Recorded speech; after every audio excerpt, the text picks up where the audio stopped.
Our scripture this morning is from Luke chapter 6, verses 17 through 26. He came down with them and stood on a level place with a great crowd of his disciples and a great multitude of people from all Judea, Jerusalem, and the coast of Tyre and Sidon. They had come to hear him and to be healed of their diseases, and those who were troubled with unclean spirits were cured. And all in the crowd were trying to touch him, for power came out from him and healed all of them. Then he looked up at his disciples and said, "Blessed are you who are poor, for yours is the kingdom of God. Blessed are you who are hungry now, for you will be filled. Blessed are you who weep now, for you will laugh.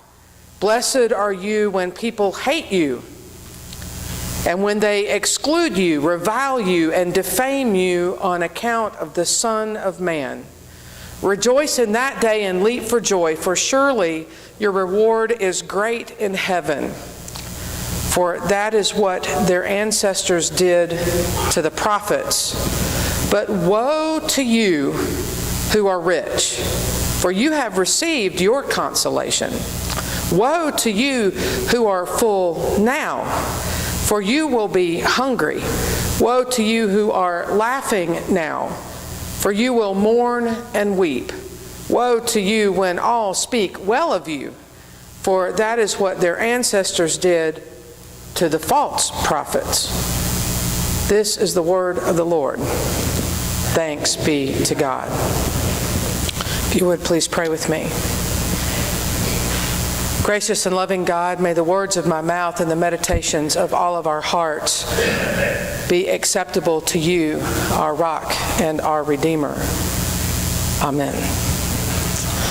So I'm feeling a little feisty this morning. I'm not sure where that's coming from, but it is what it is.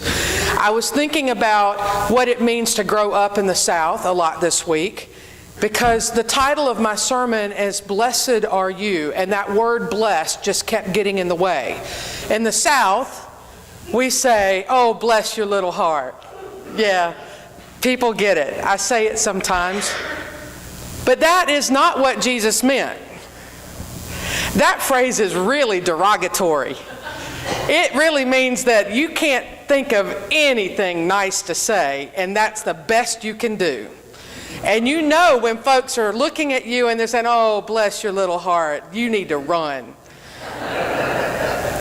So I had to think about this for just a minute, and I grabbed my dictionary, as I often do, and I looked up the word, and I was stunned. So the first two definitions I expected.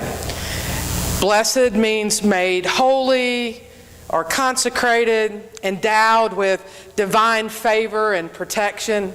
That's what I expected. I didn't expect this. Definition number 3, used in mild expressions of annoyance. I know, exactly. I thought, wow, this is really cool. The dictionary even recognizes that the word blessed is sometimes used in a derogatory fashion. And then I kept coming back over and over and over again to how Jesus intended to use this word.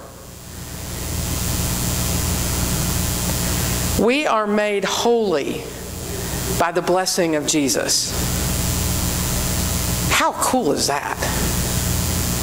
I mean, we talk about, and I have been talking about, how we are born of blessing. But even in Jesus' own words, we are made a blessing. He is blessing us. He does it in Matthew, he does it in Luke, and he used this very specific language. Blessed are you, fill in the blank. Now, Luke gives us a little bit of a different flavor here. Let's look at this. He says, those who are poor, those who are hungry, those who weep, and those who are hated. Those are the folks that get blessed in Luke. Now, chapter 5 of Matthew, where we see the beginning of the Sermon on the Mount, and probably the more common text for this "blessed are you," we see a slightly different arrangement of words. Blessed are the poor in spirit. Blessed are those who mourn, the meek, those who hunger and thirst for righteousness, the merciful, the pure in heart, the peacemakers, those who are persecuted for righteousness' sake, those who are reviled or persecuted for Christ's sake. The list is really different. Are you picking up on this? So instead of focusing on the more spiritual aspects of life, Luke really focuses on the practical aspects of life. He's getting right down to it. If you're poor, if you're hungry, if you're weeping and nobody likes you, you are the ones that I'm blessing right now. He's really pointing out a socioeconomic situation in this particular community. There are great disparities in the Lukean community between those who are really rich and those who are really poor. Kind of like the 1% and the 99%. So when he says, don't be rich, does he mean don't have money? Not quite. See, he does get to this interesting place in his passage where Matthew does not go, because he gives us this woe to list, the list that we usually ignore. Woe to you who are rich, for you have received your consolation. Woe to you who are full now, for you will be hungry. Woe to you who are laughing now, for you will mourn and weep. Woe to you when all who speak well of you, for that is what the ancestors did to the false prophets.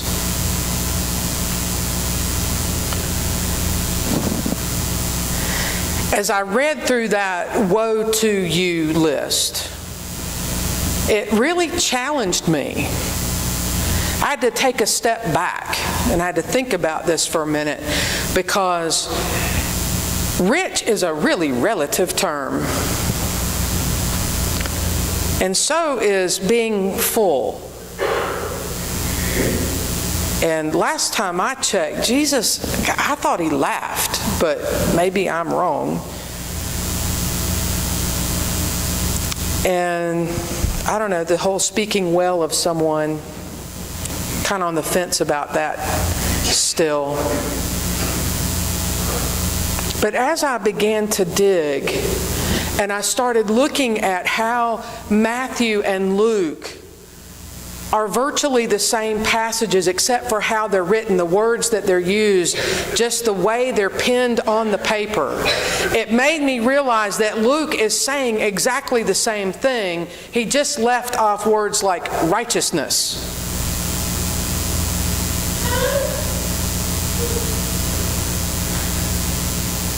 I discovered, I think, that this is not an indictment regarding being rich or full or laughing or being well spoken of, rather an indictment in trusting in the things of this world rather than trusting in God. Because this is our actual failure, is it not? That we trust in our finite selves rather than infinite God. We think that we can do it, whatever it is, on our own steam. We fail to remember that the source of our strength, the source of our power, comes from God.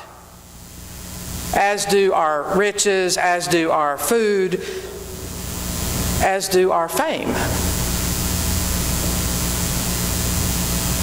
And the people that lived in this particular community, they really struggled with their Christly identity. One of the things that Luke just rails on throughout the entire book is how to be in community with one another. They don't like it.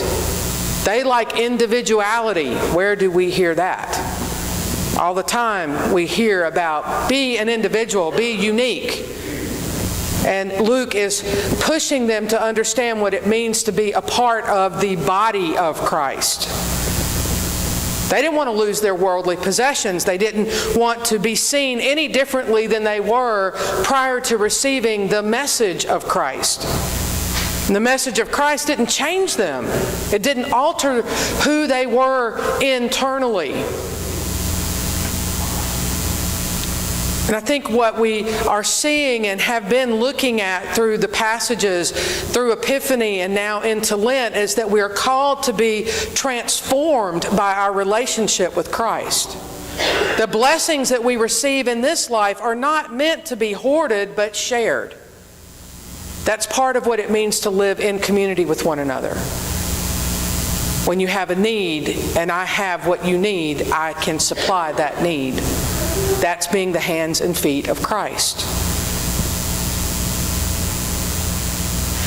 As I think about what we are doing on this journey towards the cross, part of what is our responsibility is to look at that stuff, that internal stuff, and figure out where we fail. Where are we tripping up? How are we not cleaning ourselves out on the inside? That's hard work. If you've ever spent time in introspection, really putting a microscope over your life, it's difficult stuff because it takes a level of honesty that most of us don't engage in on a regular basis.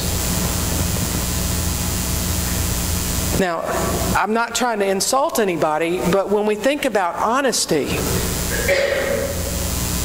I would say that most of the people I know are certainly cash register honesty. They wouldn't steal from you. Well, I know a couple people that might, but most people wouldn't steal from you. But it's that other kind of honesty. It's that deeper level of honesty. That honesty that says, when you ask me, how are you? I can honestly respond by saying, not so good. And that you're genuinely interested in hearing why I'm not so good. Or if I say, man, I'm fantastic, you're genuinely interested in why I'm doing fantastic. I had an experience when I was in high school. I was walking into a classroom. A friend of mine was coming from the other direction, headed into the same classroom. And she said, hey, how are you? I said, fine, how are you? And she said, terrible. And I said, oh, that's great. I responded so automatically. And then when I walked into the room, I realized what I'd said, and I stopped, and I'm like, oh my goodness, I am so sorry. What's going on?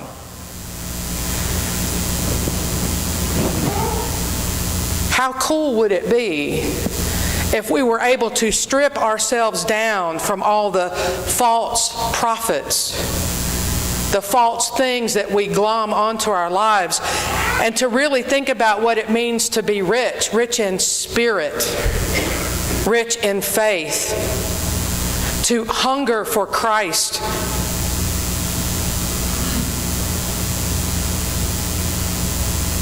to watch videos on YouTube and actually weep because we're seeing something that touches us deeply.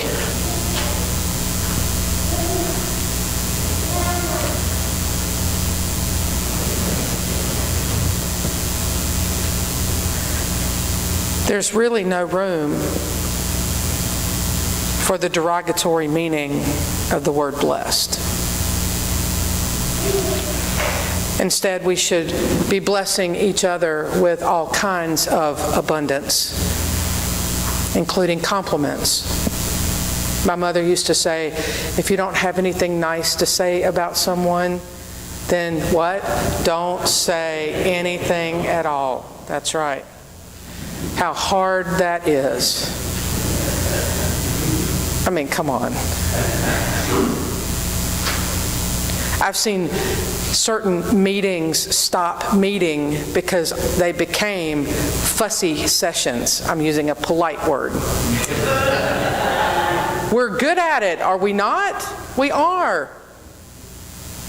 This is what Luke is warning about. This whole blessing and woe. This is what he's getting at. We can't live like this and call ourselves Christians. It's not cute and it's not funny. And perhaps that's why he includes laughter in his list. Through our Lenten journey together, the challenge really does become, how deep are we willing to go? How much are we willing to search out the ways in which we withhold our blessings from others? How willing are you to allow God to transform you from the inside out?